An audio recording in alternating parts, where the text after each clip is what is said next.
Bugün Azərbaycan xalqının ümumilli lideri Heydər Əliyevin anadan olmasından 100 il ötür. Ulu öndər dövlətçilik siyasəti, xalqa xidməti və Azərbaycan tarixində qoyduğu dərin izlər hər zaman hörmətlə alınır. Heydər Əliyev yalnız siyasi fəaliyyətdə deyil, eyni zamanda elmə, mədəniyyətə və tarixi irsimizin qorunmasında göstərdiyi diqqətlə də yadda qalır. Bugün Arxeologiya və Antropologiya İnstitutunun muzey sərgi zalında Azərbaycan Milli Elmlər Akademiyasının tanınmış arxeoloqu Pərviz Qasımovun təqdimatında Heydər Əliyevin arxeoloji fəaliyyətinə həsr olunmuş maraqlı görüş keçirilir. Bu görüş əsnasında Heydər Əliyevin arxeoloji irsimizin qorunması və inkişafı istiqamətində gördüyü işlər haqqında ətraflı məlumat verilir. İndi isə bu mövzuyla bağlı daha ətraflı məlumat almaq üçün öncəliklə Pərviz Qasımovun, daha sonra Arxeologiya və Antropologiya İnstitutunun nəzdində fəaliyyət göstərən Arxeoloji Dərnəyin könüllü heyəti və məktəbli ziyarətçilərin fikirlərini dinləyək.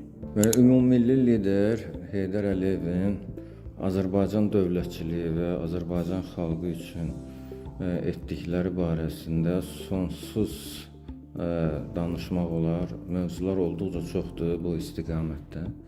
Mən sadəcə Azərbaycanda arxeologiya elminin formalaşmasında ümumilli liderin gördüyü işlərdən və əsasən də bu istiqamətdəki məqamlardan söz açmaq istəyərdim. Əvvəla 1969-cu ildə Sovet Azərbaycanında hakimiyyətə gəldikdən sonra Heydər Əliyev ilk növbədə alimlərin yetişməsi üçün addımlar atdı və bunun üçün o dövrdə SSR-nin tanınmış elm mərkəzlərinə mütəmadi olaraq istedadlı Azərbaycan gəncləri təhsil almaq üçün göndərildi. Bugün Azərbaycanda bir çox elm sahələrini və o cümlədən də arxeologiya elminin formalaşmasında məhz o zaman Heydər Əliyevin təhsil almaq üçün Azərbaycandan SSR-nin elmi mərkəzlərinə yolladığı gənclər böyük rol oynadılar. İkinci bir məqamı mən göstərmək istəyərdim. 80-ci illərin əvvəllərində məhz Heydər Əliyevin təşəbbüsü ilə Azərbaycandakı tarixi və arxeoloji abidələrin qorunması, arxeoloji tədqiqatların aparılması istiqamətində mühüm dövlət qərarları qəbul edildi. Faktiki arxeoloji tədqiqatların aparılmasının üçün çox gözəl mühit yaradıldı. İndi sözsüz ki, o dövrün Sovet İttifaqının tərkibində olan Azərbaycanın imkanları daxilində. Nəhayət, həmin dövr üçün mən qeyd edə bilərəm ki, məsələn, bizim bu arxeologiya muzeyi hansında ki biz indi durmuşuq, onun yaradılması, onun təminatı, onun formalaşmasının təşəbbüskarı və dəstəkləyicisi məhz Heydər Əliyev olmuşdur. Yəni, bunu birbaşa canlı şahidləri var bizim qocaman arxeoloqlar içərisində. Nəhayət, bilirik ki, SSR dağıldıqdan sonra bir çox çətinliklərlə müstəqil Azərbaycan Respublikası üzləşdi və Heydər Əliyevin hakimiyyətə qayıtması yaranmış xaosun qarşısını aldı. Bizim zəifliyimizdən istifadə edib işğalçılıq və soyqırım siyasəti yeridən qonşu ölkənin, işğalçı ölkənin siyasəti durduruldu. Yəni bu istiqamətdə. Bundan sonra müəyyən bir, necə deyərlər, sabitlik yaratdıqdan sonra yenidən Heydər Əliyevin elmə diqqəti və qayğısı özünü bir uca verdi və mən ilk növbədə göstərmək istəyirəm ki, Azərbaycanda arxeologiya elminin təsisatlanmasının əsasını məhz Heydər Əliyev qoydu. Çünki 1993-cü ildə onun məhz təşəbbüsü ilə Arxeologiya və Etnografiya İnstitutunun yaradılması haqqında qərar çıxarıldı. Yəni, arxeologiya elmi o dövrədək Elmlər Akademiyasının tərkibindəki Tarix İnstitutunun balaca bir sektorundan, bölümündən böyük bir instituta çevrildi. Qeyd edeyim ki, qonşu respublikalarda, məsələn, həmin o işğalçı Ermənistan Respublikasında və yaxud da Gürcüstanda arxeologiya elminin təsisatlanması, yəni ayrıca bir institut kimi formalaşması və fəaliyyəti illər öncə baş vermişdi, hətta 10 illiklər öncə baş vermişdi. Azərbaycanda isə arxeologiya sahəsi Tarix İnstitutunun tərkibində balaca bir sektor statusunda fəaliyyət göstərirdi.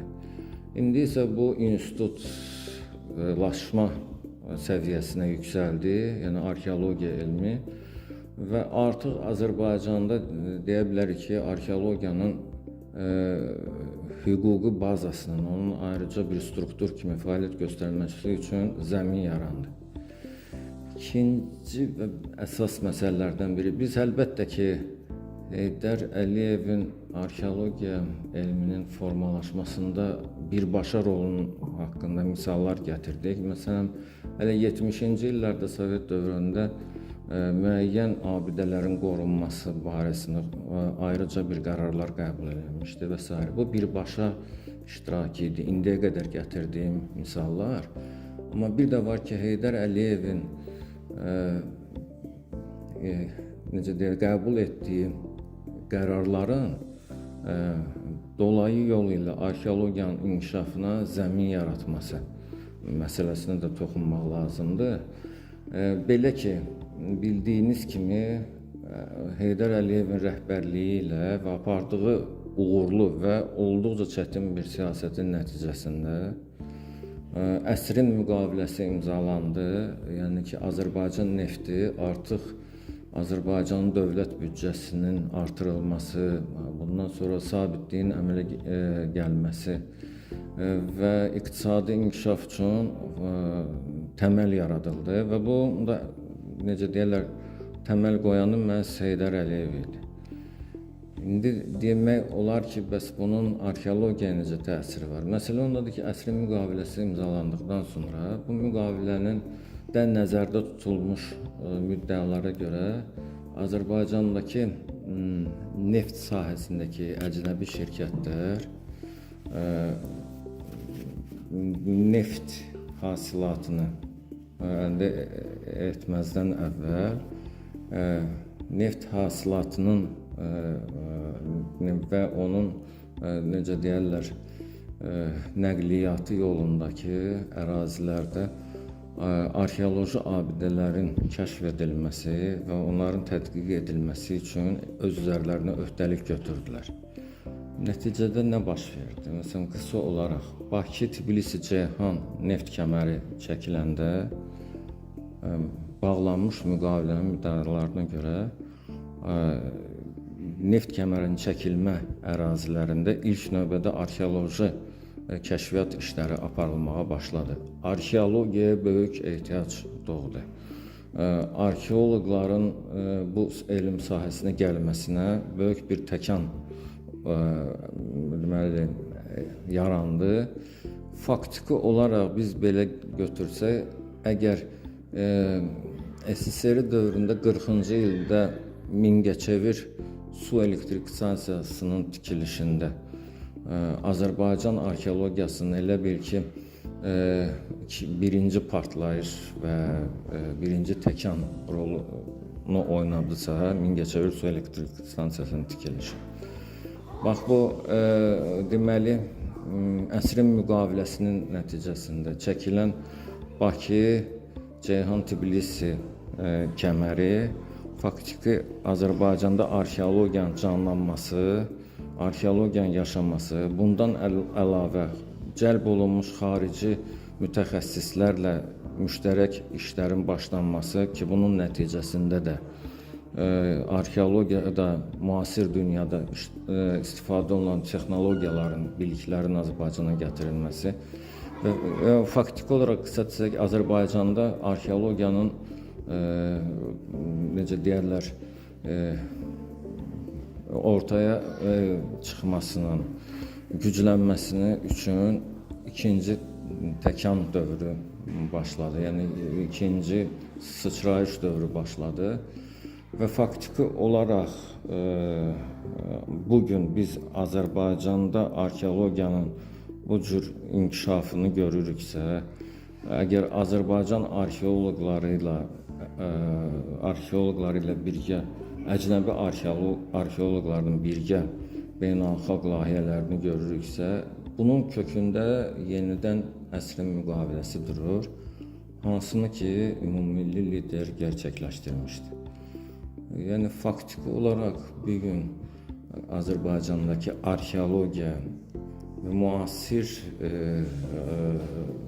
tələblərə cavab verən antropologiya elminin faktiki mövcud olmasına görə biz Heydər Əliyevə minnətdar olmalıyıq, ona borcluyuq və faktiki Azərbaycandakı arxeologiya və antropologiya Heydər Əliyevin Azərbaycan xalqı üçün qoyub getdiyi mədəni elmi irsin bir hissəsidir. Yəni onun mirasıdır. Sözsüz ki, biz bir gün Heydər Əliyevin bu istiqamətdə başladığı siyasətin İlham Əliyev tərəfindən davam etdirilməsinin şahidiyik. Heydər Əliyev 1923-cü il 10 mayda Naxçıvan şəhərində dəmir yolçu ailəsində anadan olmuşdur. Yəni ilk illərini Heydər Əliyev təhsilə həsr eləmiş, belə deyim, Leningradda leytenant kimi xidmət eləmiş, daha sonra isə 1969-cu ildə Azərbaycan SSR-in birinci katibi təyin edilmişdir. Həmən vaxt Azərbaycan yad ünsürlərin hakimiyyəti altında olduğundan daha çox problemlər yaşayırdı. Ən çox da Azərbaycanlı kadrlara iş verilmirdi. Heydər Əliyev məhz bunların qarşısını alaraq 1971-ci ildə Cəmşid Naxçıvanski adına hər bir məktəb açdırmışdır. Daha sonra ərazi bütövlüyümüzlə bağlı addım ataraq 1977-ci ildə Murov yolunu çəkdirmiş və ermənilərin Kəlbəcəri almağının qarşısını almışdır. Daha sonra isə 1982-ci ildə SSR Nazirlər Kabinetinin müavini təyin edilmişdir. Lakin onun milli siyasətləri nəticəsində Qarbaçov onu istefaya məcbur etmişdir. Daha sonra isə 1993-cü il 15 iyunda Azərbaycan Ali Sovetinin sədr seçilmiş və 1993-cü ilin 3 oktyabrında prezident seçilmişdir. Məhz onun vaxtında hücum əmri verildi. Horadiz əməliyyatı nəticəsində Füzuli rayonunun 22 kəndi və Horadiz qəsəbəsi azad edildi. 1994-cü ildə isə əsrin müqaviləsi imzalandı 20 sentyabr və bu müqavilə nəticəsində Azərbaycan nefti xaricə çıxarıldı. Azərbaycan neftinin xaricə çıxarılması xarici siyasətimizin ilk böyük uğurlarından biri idi. Çünki bizim neftimiz xaricə çıxdıqca neftdən daha çox gəlir əldə etməyə başlayırdıq və bu da iqtisadiyyatımızı gücləndirməyə kömək edirdi. Həmçinin orduda da dəyişikliklər edildi. Misal üçün nizamsız hərbi dəstələr ləğv edildi, vahid hərbi komandanlıq yaradıldı. Daha sonra cəbhə bölgələrinə səfər edilərək bir çox qərarlar aldı, tədbirlər təyin etdi. Daha sonra isə qaçqın və məcburi köçkünlərlə əlaqədar işlərlə maraqlandı. Bir neçə dəfə qaçqın şəhərciklərinə səfər edərək əhalinin vəziyyəti ilə tanış oldu. Daha sonra 1998-ci ildə yenidən ikinci dəfə prezident seçildi.